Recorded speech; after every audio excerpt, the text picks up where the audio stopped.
There is a battle taking place inside you right now. No army can see it.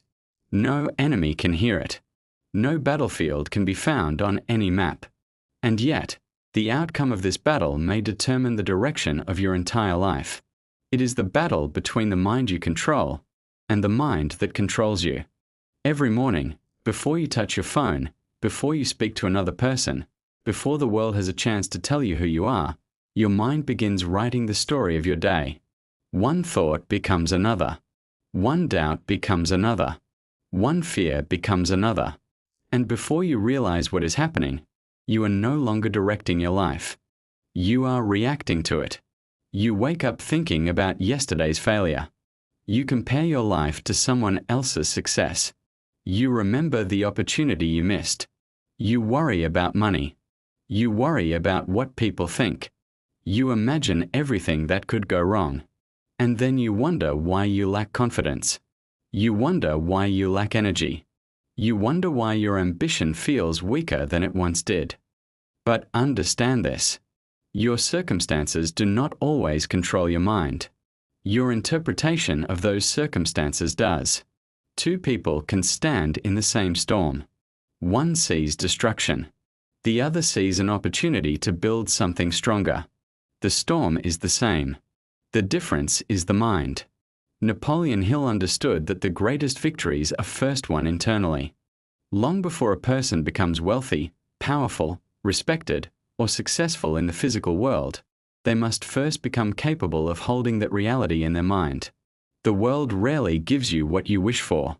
It responds to what you repeatedly believe, pursue, and act upon. Your mind is not merely a place where thoughts happen. It is the workshop where your future is being constructed. Every belief is a blueprint. Every repeated thought is a brick. Every decision is a hammer. And every day, whether you realize it or not, you are building something. The question is not whether you are building your future. The question is whether you are building it deliberately. Because an undisciplined mind will always choose what is comfortable over what is meaningful.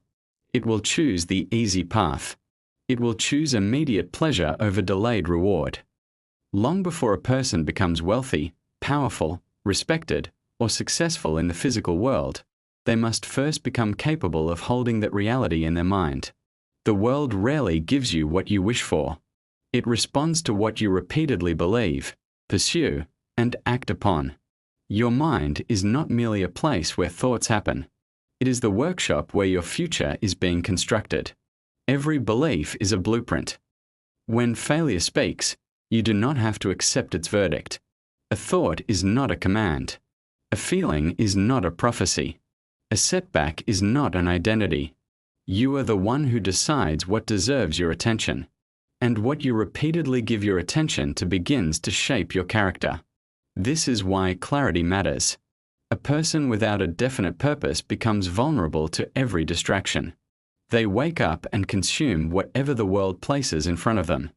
They chase trends. They chase approval. They chase money without knowing what the money is supposed to accomplish. They chase success without defining what success means. And because they have no destination, every road appears equally important. But the moment you decide what you want, something changes. Your attention becomes selective. Your energy becomes concentrated. Your decisions become easier. You stop asking, "What should I do today?" And you begin asking, "What must I do today to become the person capable of achieving my purpose?" That is a different question. It demands a different life. Henry Ford did not build an industrial empire because everyone around him believed his ideas were possible. He moved forward because he developed the conviction to pursue an idea before the evidence existed. People often want proof before belief. But great achievement frequently requires belief before proof.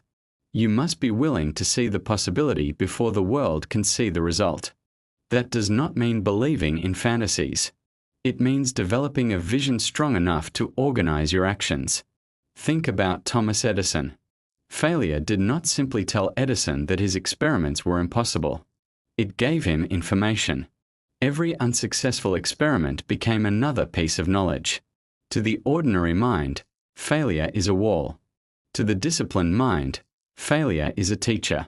This is one of the greatest differences between those who remain trapped and those who eventually break through. They do not interpret failure the same way. One person says, "I failed, therefore I am not capable." Another says, "That approach failed. What can I learn?" One person turns an event into an identity. The other turns an event into information. Never confuse the two. You are not your worst decision. You are not your lowest bank balance. You are not the opinion of someone who underestimated you. You are not the rejection letter. You are not the business that collapsed. You are not the opportunity that disappeared. You are the person who remains after all of those things. And if you still have the ability to think, learn, decide, and act, then you still possess the raw material for transformation. But belief without action becomes another form of procrastination. You can visualize success for hours. You can read 100 books. You can listen to motivational speeches every morning. You can write your goals on paper and place them beside your bed. But eventually, the mind must become movement. The vision must become behavior. The desire must become discipline. Because the life you want is not created by what you intend to do. It is created by what you repeatedly do. Discipline is the bridge between imagination and reality. And the bridge is crossed one step at a time. There will be mornings when you do not feel motivated. Work anyway. There will be days when nobody applauds you. Continue anyway. There will be moments when progress is so small that you question whether anything is happening. Keep building anyway. The farmer does not dig up the seed every morning to check whether it is growing. He trusts the process while continuing to work the soil. Your growth often works the same way. Much of the most important progress in your life will happen invisibly before it becomes undeniable. Your character is developing. Your skills are sharpening. Your judgment is improving. Your tolerance for difficulty is increasing. Your mind is becoming stronger. And then, one day, what looked like overnight success will reveal itself as years of invisible preparation. Andrew Carnegie built enormous wealth, but behind the fortune was organization, persistence, learning, and the ability to surround himself with capable people. Walt Disney faced rejection and financial hardship before his vision became a cultural empire. Abraham Lincoln experienced political defeats and personal hardship before becoming one of the most consequential presidents in American history. Their stories remind us of something the modern world constantly tries to make us forget. Great things take time. You cannot demand the harvest while refusing to cultivate the field. You cannot become extraordinary while protecting yourself from every uncomfortable experience. Growth requires friction. Steel is strengthened in fire. Muscles grow under resistance. Character develops under pressure. And the mind becomes powerful when it learns that discomfort does not mean danger. That is where resilience begins. Not when life becomes easy, but when you stop requiring life to be easy before you continue. You will lose. You will be misunderstood. You will make mistakes. You will have seasons when nothing seems to move. You will encounter people who doubt you. You will encounter people who laugh at the vision you cannot yet prove. Let them. Your responsibility is not to convince everyone. Your responsibility is to become undeniable through your actions. Protect your attention. Protect your environment. Protect the information you allow into your mind. Because your mind is influenced by what you repeatedly consume. If you spend hours consuming fear, outrage, comparison, and negativity, you should not be surprised when your inner world begins to resemble them. Feed the mind deliberately. Read. Study. Think. Write. Observe. Learn from people who have already walked difficult roads. And then step away from the noise long enough to hear your own thoughts. You do not need more information than everyone else. You need the courage to apply what you already know. Because knowledge without application is stored potential. And potential means nothing until it is converted into action. So choose your thoughts. Choose your purpose. Choose your standards. Choose the people who influence you.